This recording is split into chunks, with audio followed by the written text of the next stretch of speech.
It only takes 5 seconds to change your life. Have you ever wanted to take simple actions or do the smallest things and wondered why they are the hardest things to do? It could be like hitting the gym or making a decision or staying positive or even eating in moderation. Have you ever been in a situation where you don't feel like doing something even though you know that thing will improve your life or solve a problem? Are you waiting for the right time to have that conversation or execute that idea or start that YouTube channel? You will never regret the shots you take, but you will always regret holding back. Mel Robbins, the author of the 5-second rule, created this rule in her life when everything was falling apart, starting from her career, her marriage, her self-esteem, her finance, her relationship. And she has used this rule to take control of her life. She has built 2 solid businesses from this rule, and she's one of the most booked speakers today in the world. So how did this 5-second rule change her life? I'll be showing you the 5 rules I discovered in this book and how it changed my life. Rule number 1: your physiology is your intervention. And what is your physiology? Your physiology is simply your physical movement. The moment you have an instinct to act on a goal, you must physically move or your brain will stop you. Have you ever been in a situation where you want to make a post on a social media account and that moment you wanted to take your phone, but the moment you postpone or you procrastinate and you do not make that post, that moment you realize that you might end up not even doing that, making that post again till that day is over.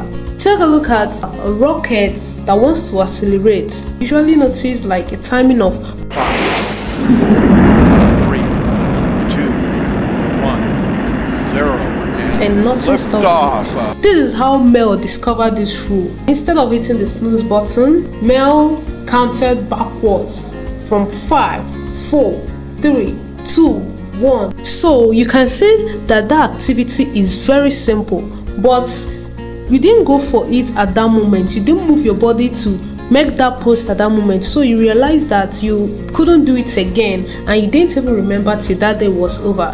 It can happen anytime with any activity like hitting the gym. So what does this counting do? This counting helps you focus on the goal and a commitment. It prevents you from digressing. It brings your mind to focus. In fact, the longer you wait, the louder the excuses get and the harder it gets to force yourself to move. Rule number 2: the 5-second rule is a starting ritual.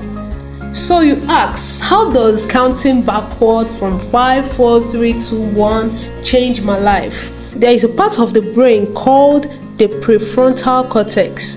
Now, the prefrontal cortex is the personality center. This prefrontal cortex, it regulates our thoughts, actions, and emotions. So, when the prefrontal cortex is activated and our actions are regulated, it helps you to change your behavior, which pushes you to take simple actions and creates a chain reaction in your confidence and productivity. So, this is Rachel. Rachel used this rule to not only lose 30 pounds, but bought her first home. You've helped me change my life, and we've never even met. Since watching your TED Talk a few months ago, I've lost 30 pounds, bought my first home, reinvigorated my marriage. I needed to thank you for the simple challenge of getting up 30 minutes earlier.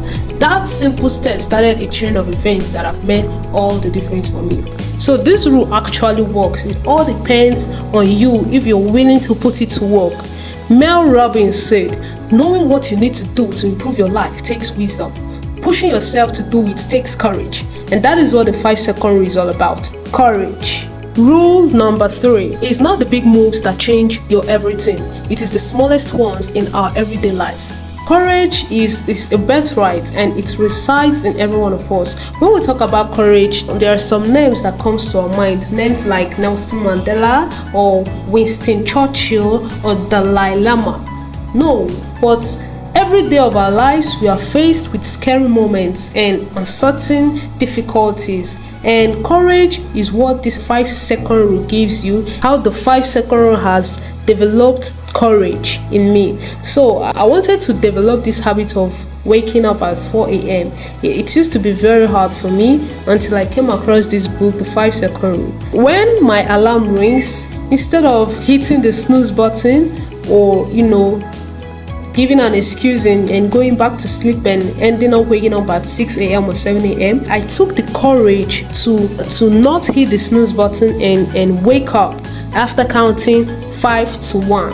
I think this rule built up the spirit of courage in me. It's built up my courage, and now I can tell you confidently that I don't wake up at anything less than 4 a.m. So I'm still trying to build that.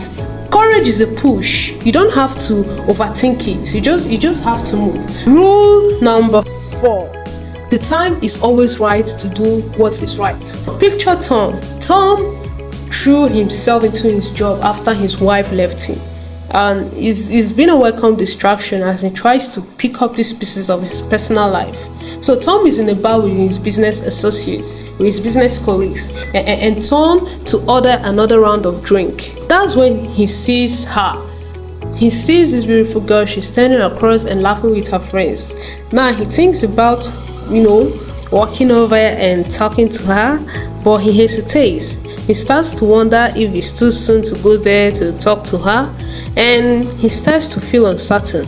Would a hot girl as this go out with a guy with 2 kids? Now Tom has a decision to make, and he will need to make that decision in the next 5 seconds. In the amount of time Tom starts to walk across the bar, he could rebuild his life with this decision. Now the reality is, you can rebuild your life in that amount of time it takes to raise your hand in a meeting. In that amount of time, you can open your mouth and compliment someone to put a smile on their face. So whatever reason you used to hold yourself back, you are wrong. It's not safer to stay quiet, and it's not better to keep the peace. It's not futile to try, and it's not risky. There is no right time to improve your life. The moment you move, you will discover your strength. So what if you're wrong? But what if that idea turns out to be the next $1 million idea? You validate your idea by pursuing them. Rule number 5. You will never feel like it. Have you ever been in a situation where at the beginning of the year you made a new year resolution? You wrote your goals down. You said, this one I'm gonna achieve, and this one I'm gonna achieve. At the end, before the end of this year, this is what I'm gonna achieve. Yeah, you start to run with those goals, you start to do them, but at a point you realize that you've lost the vibe, you've lost the motivation. The truth is, you've made up your mind of how to pursue this dream of maybe writing a book or hitting the gym or creating that idea. Perhaps you have all the motivation it takes, but let me tell you something. Motivation is garbage. Yes, if you ever wondered why you find it so hard to do the things you know that will improve your life and solve problems, it's very simple. It's your feelings. Yeah, your feelings. But none of us realize it. We make decisions not based on logic or our hearts. We make goals based on what we feel. We are wired to act the way we feel most times, and our feelings are not always aligned with what's best for us. We opt to feel what's easier and simple rather than what will impact us in the long run. For example, you always feel like scrolling through social media all the day, but you will never feel like hitting the gym or doing what you know will improve your life.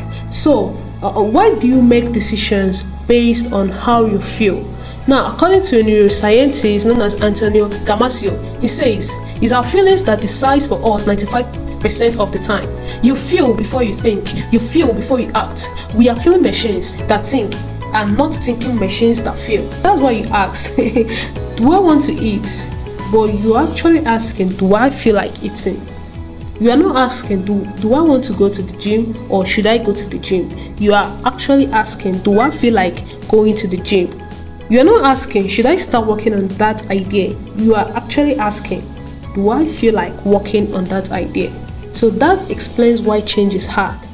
Logically, we know what we should do, but our feelings about doing it makes that decisions for us. If you act only when you feel like, you will never truly get the things you want, and you never truly maximize your potentials. You can't control how you feel, but you can always choose how you act. The 5-second rule is simply focused on changing you. You don't become successful by chasing success. You become successful by who you become. Well guys, we've come to the end of this video. So put in the comment section which rule you think you will act on first, or which rule you think was actually the best and you enjoyed most. And don't forget to subscribe on this channel to get more notifications on this channel. Thank you.